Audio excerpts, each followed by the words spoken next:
Ukraine Russia war को काफी time हो चुका है। अब ऐसी रिपोर्ट्स निकल कर आ रही है कि जो नॉर्थ कोरिया है ये रूस का साथ दे सकता है।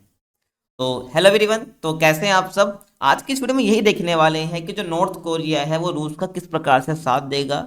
इनके बीच में एक सैन्य समझौता हुआ है, ठीक है, सहमति कब बनी थी, इन्होंने सिग्नेचर कब करे और उस समझौते में क्या मेन बातें थी, ठीक है ना। और ये भी दावा किया जा रहा है कि 12,000 सैनिक तो है ये युद्ध में भेज चुका है, ठीक है। तो इसके ऊपर हम बात करने वाले हैं। तो देखिए, तो जो यूक्रेन जंग में जो है रूस का साथ दे सकता है नॉर्थ कोरिया, और दोनों देश के बीच में एक सैन्य समझौता हो चुका है, ठीक है।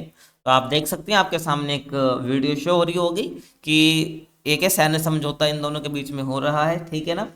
इन्होंने के सहमति बन गई है, ठीक है। अब देखिए है क्या, ठीक है ना। जो नॉर्थ कोरिया है वो रूस के बीच में एक रक्षा समझौता हुआ है, एक सैन्य समझौता हम कह सकते हैं, ठीक है। और इसके जो ये समझौता हुआ है इसके तहत दोनों क्या करेंगे, एक दूसरे को सैन्य मदद पहुंचाएंगे, ठीक है। अगर नॉर्थ कोरिया को जरूरत होगी तो रूस मदद करेगा, और अगर रूस को जरूरत होगी तो नॉर्थ कोरिया मदद करेगा, ठीक है। इस समझौते में ये होता है सैन्य मदद मुहैया कराना, ठीक है ना।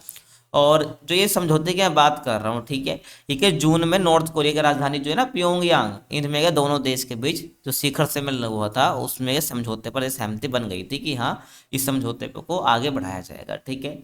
जब जो ये प्योंगयांग है नॉर्थ कोरिया की राजधानी, यहाँ पर ये सम्मेलन हुआ था, यहाँ पर सहमति बनी थी, ठीक है ना। और जो 9 नवंबर को एक पुतिन ने इस पर हस्ताक्षर किए, ठीक है। जो ये समझौता है इस पर क्या है, 9 नवंबर को, कब की बात कर रहा हूँ मैं, 9 नवंबर को क्या इस पर हस्ताक्षर किए गए हैं, ठीक है, ध्यान रखना।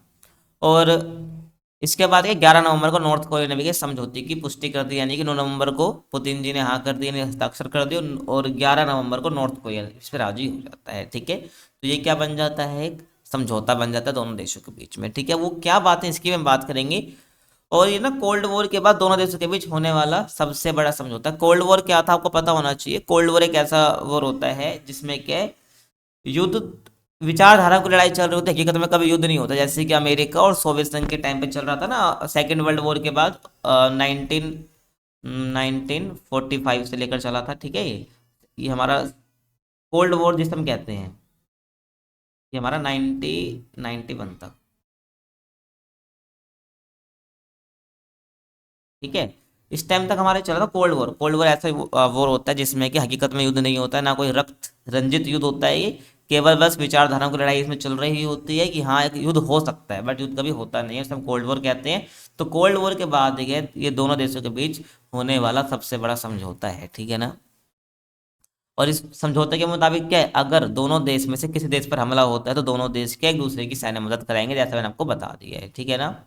और इसी के बाद से क्या, जो रूस यूक्रेन जंग में क्या है, जो नॉर्थ कोरिया के शामिल होने के आसार बढ़ाए गए हैं कि अगर रूस यूक्रेन जंग अपने एक चरम सीमा पर पहुंचती है तो नॉर्थ कोरिया इसमें शामिल होएगा, ठीक है। समझ आ रहा है। इस समझौते की मुख्य बातें क्या है इसकी हम बात करते हैं। देखिए, तो पहला क्या है समझौते का जो नियम है कि दोनों देश में से किसी भी देश पर हमला होने पर क्या सैन्य मदद देनी होगी, और दूसरा, दोनों देश एक दूसरे के आंतरिक मामले में दखल नहीं देंगे, यानी कि मैं कह सकता हूं कि जो कुछ भी एक देश में चल रहा है तो उस पर दखल अंदाजी वो नहीं करेंगे। अगर रूस अपने देश में कुछ करता है तो नॉर्थ कोरिया उस पर आवाज नहीं उठाएगा, ठीक है ना, यानी कि आंतरिक मामलों में दखल नहीं दिया जाएगा। उसके बाद एक देश एक दूसरे की सुरक्षा अखंडता के खिलाफ किसी देश से समझौता नहीं करेंगे, ठीक है ना। मतलब कि जहाँ जो नॉर्थ कोरिया उसकी सुरक्षा, जो उसकी अखंडता इफेक्ट ना हो, ठीक है ना, उसके खिलाफ किसी दूसरे देश से समझौता नहीं करेंगे। दोनों देश के लिए, नॉर्थ कोरिया के लिए भी है और एक ये हमारा रूस के लिए भी है, ठीक है ना। अखंडता का मतलब होता है कि देश के टुकड़े टुकड़े ना होना। तो ऐसे समझौते किसी देश के साथ जिससे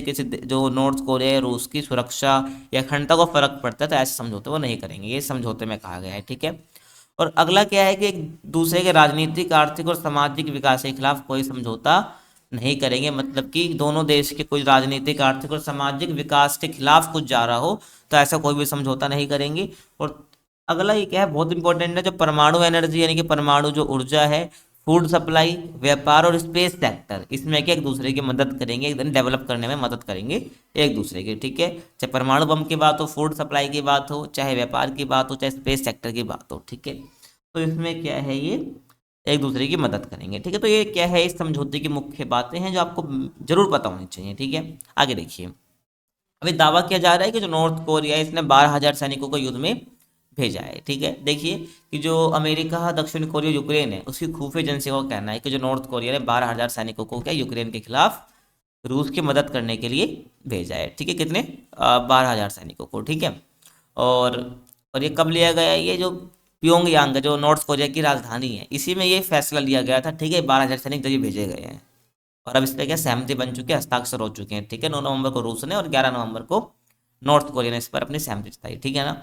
और ये आपको मैंने बता दिया, जो यूक्रेनी सैनिक है वो रूस के कुर्स्क के इलाके में नॉर्थ कोरियाई सैनिकों के साथ छोटे स्तर पर लड़ाई भी हुई थी। ठीक है, जो कुर्स्क इलाका है, ठीक है, जो रूस का, यहाँ पर के नॉर्थ कोरिया जो सैनिक है, यहाँ पर छोटे स्तर पर लड़ाई भी हुई थी। और जेलेंस्की ने भी कहा था कि पिछले हफ्ते की जो नॉर्थ कोरिया के सैनिक रूस के साथ जंग में शामिल हैं, और जिनसे यूक्रेनी सैनिकों की झड़प भी हुई थी, छोटे स्तर पर हुई थी। ठीक है, और इसके अलावा बात करूँ 2023 के बाद जो है नॉर्थ कोरिया ने रूस को 13,000 हथियार क्या है, कंटेनर भी दिए, जिनका इस्तेमाल रूस यूक्रेन के खिलाफ कर रहा है। समझ रहे हो? तो दावा है कि जिनकी अमेरिका, दक्षिण कोरिया, यूक्रेन की खुफिया एजेंसियों ने किया है ये। आगे देखिए, अब ये मैं बात करता हूँ जो नॉर्थ कोरिया है कितनी ताकतवर है इसकी सेना। ठीक है, जो नॉर्थ कोरिया की सेना कितनी ताकतवर है देखिए। अगर मैं सैनिक की बात करूं और सैन्य उपकरण की बात करूं, देखिए अगर मैं सैनिक की बात करूं नॉर्थ कोरिया के, तो एक्टिव जवान कितने हैं? 13 लाख हैं। कितने हैं? 13 लाख इसमें एक्टिव जवान हैं। और रिजर्व जवान कितने हैं, जिनको रिजर्व करके रख रखा है, वो 6 लाख हैं। और वायु सैनिक 1 लाख हैं, और नौ सैनिक क्या 60,000 हैं। तो ये क्या सैनिक का डेटा है जो कि नॉर्थ कोरिया में है। ठीक है, अब सैन्य उपकरण की बात करूं तो देखिए बख्तरबंद गाड़ियाँ और टैंके सबसे ज़्यादा हैं। ठीक है, 6,900 हैं। सरफेस वेसल्स जो कि 470 हैं। फाइटर एयरक्राफ्ट 400 हैं, और ट्रांसपोर्ट एयरक्राफ्ट 200 हैं, और बॉम्बर एयरक्राफ्ट 80 और पनडुब्बी 70 है। ठीक है, तो पनडुब्बी की संख्या कितनी है? 70 है। ठीक है ना।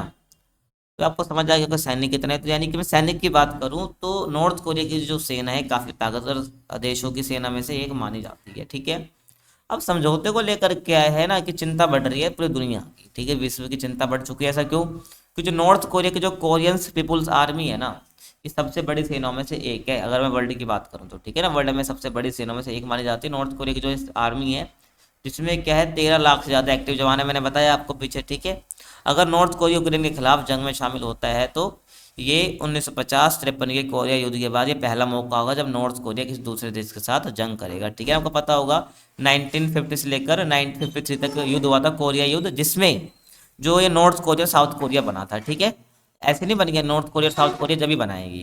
तो यहाँ पर इसी की बात की जा रही है। उसके बाद ये कोई युद्ध होगा जिसमें क्या है, ये युद्ध होगा नॉर्थ कोरिया का। ठीक है, समझ आया आपको? तो ये थी आज की वीडियो। को कैसे लगी कमेंट सेक्शन में बता सकते हैं, और किस विषय पर आप वीडियो देखना चाहते हैं इसके बारे में बता सकते हैं। बाकी मिलते हैं आपसे अगली वीडियो में, तब तक के लिए कीप वॉचिंग।